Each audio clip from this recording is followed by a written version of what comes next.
welcome back to my channel. Happy belated Valentine's Day. I want to do a video that is related to Valentine's Day a little bit, and it is about unconditional love and how this helps you to align with that which you already are, which is of course a soul. So first we're going to talk about what you aren't. So you aren't the thinker and you aren't the feeler. The more you practice detachment from thoughts and feelings and simply observing them and realizing that the mind and the body, the feeler, the thinker and the feeler are both kind of pathological liars. They just lie all the time. So what they're saying, the judgments, the thoughts, even the emotions, they're all typically a lie. And over time, it's not really time so much as consistency of practicing being the watcher of them, you align closer with a higher dimension. So the thinker and the feeler are part of the fourth dimension, your astral plane. It's the time-space dimension, time-space continuum. The fifth dimension is here and now. It's presence, it's consciousness, and that's your soul. So this is something that will help you align tremendously with not just your fifth dimensional self, your soul, but also with even higher consciousness levels, aka the oversoul, Christ consciousness, which is humanity is all one. We call it Christ consciousness because of the Christian template we have as a society, but it's really, it could be like Buddhist consciousness, Hare Krishna consciousness. It's just the consciousness of anyone who sees all humans as themselves. And it is a practice of compassion. So compassion itself is a practice, but unconditional love is what you are. So we don't experience this as humans nearly ever. All of our love is conditional, even parent-child relationships, certainly partnerships. They're I will love you if, I will love you when. It's very rare that we experience unconditional love for more than a short period of time, like very short. But the way that you can experience unconditional love is through the practice of compassion.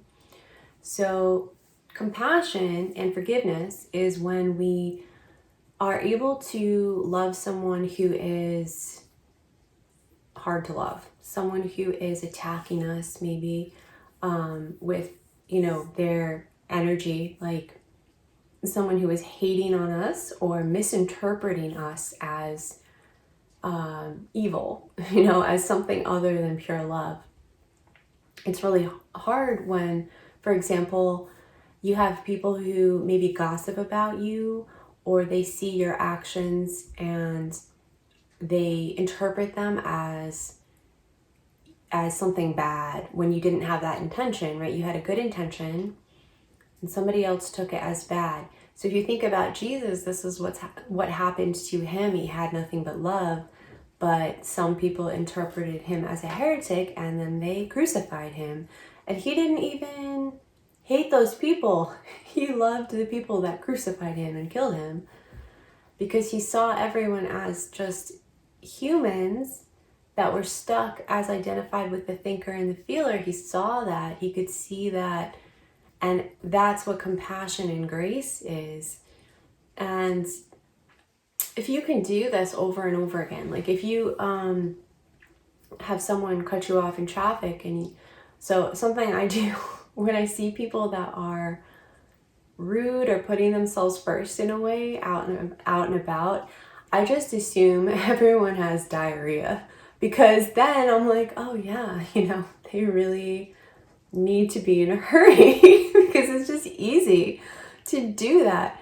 And like, I know what it's like to need to get somewhere fast because I had irritable bowel syndrome, and I don't really anymore because I just I have a very strict diet.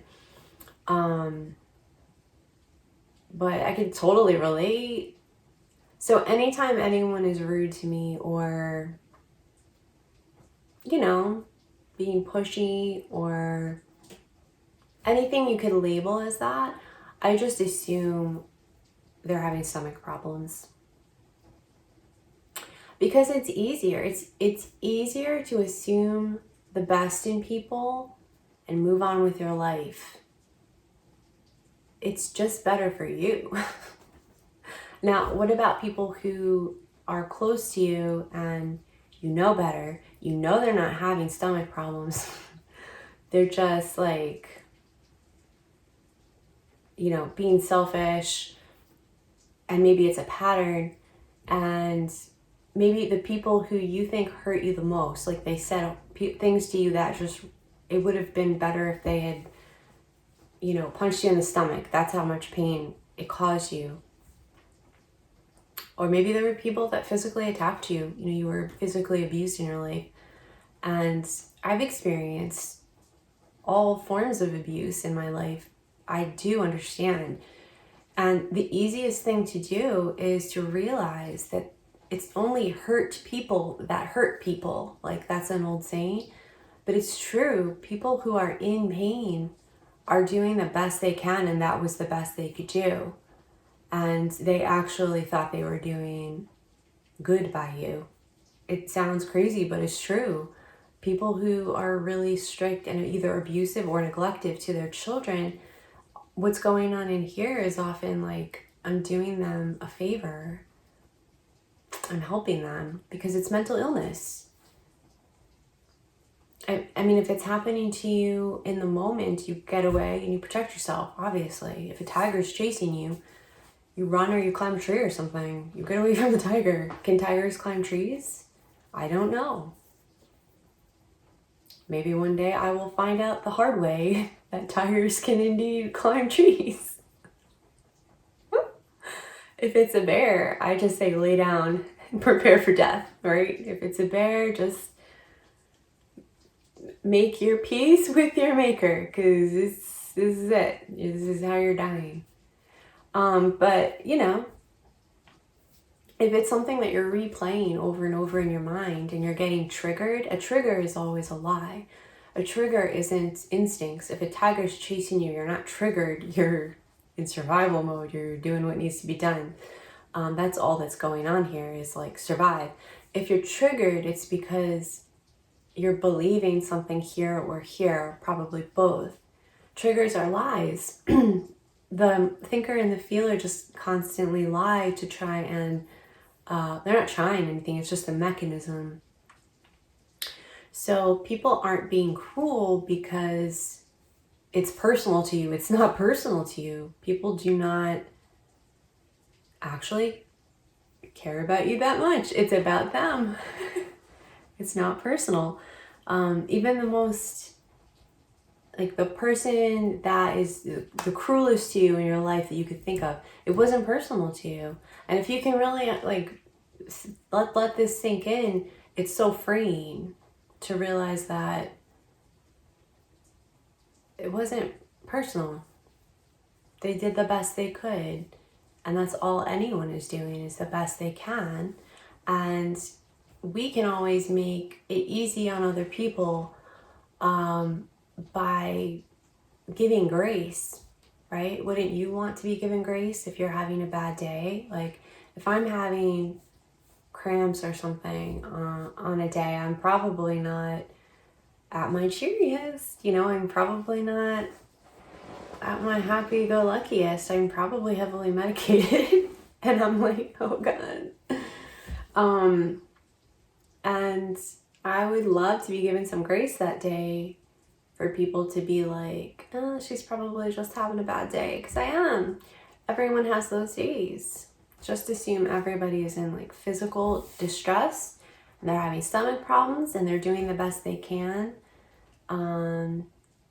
to not inconvenience others too much. Like, they're trying to hold in things like a lot of anger and a lot of sadness and a lot of pain and a lot of trauma that everyone has been through. Everyone has been through trauma this past year. Everyone has PTSD. So it's really important to give people grace and not label them as like narcissist and egotist. Like, we are all narcissistic sometimes. We're all egotistical sometimes. Anytime the thinker and the feeler comes in, it's generally narcissism and egotism, and we all do it. So it's really not fair to do that to other people. And the most loving and unconditionally loving thing that we can do is, like, imagine the person you love the most in your lifetime, the person who you would die for, you would take a bullet for. Maybe there's several of those people, but maybe there's one person in particular. And what if that person never wanted to see you again? And they, in fact, see you as a monster because they misinterpreted stuff that you did, probably from the thinker and the feeler. And they don't want anything to do with you. They hate you. So unconditional love is saying, I love you anyway. I'm not going to bother you. I'm going to let you have your own experience of me. So if you want to see me as the worst monster in the universe, that's fine. I'm not going to take it personally. You know, do what you got to do. Please have a wonderful life. And you don't even need to explain this to them. You're not even going to inconvenience them by like reaching out to them with this. This is just a choice you're going to make internally. And you can write them a letter and never send it if you want to clarify for yourself exactly what your intentions are. And that's unconditional love. That's like the closest we can get to it, right? Because, you know, we're not Jesus, so we're not being crucified and, you know, forgiving people who are causing us physical harm. I mean, some of us have to do that. Some of us have to go back and think about someone who literally caused us physical harm and forgive them. And it's really for you. It lets you move on, but it's also realizing that we're all the same thing. We're all the same. Humans are all the same. And if one person can do it, that means I have the capacity to. I have the capacity to be Jesus and Hitler. I have the capacity to be a monster or an angel. And so do you. We all have the capacity to do anything. I have the capacity to be a mass murderer or to be like Mother Teresa. It's just about choice and about realizing that it's all choice. It's all freedom. We're so free. We can choose to rail against people and to label people, and we have the choice to see them as just humans just like us and give them the freedom to experience life how they want to and experience you the way they want to, because it's not personal. And that's my message. I love you guys so much. I hope you're having a great February, and I'll see you soon. I love you. Mwah.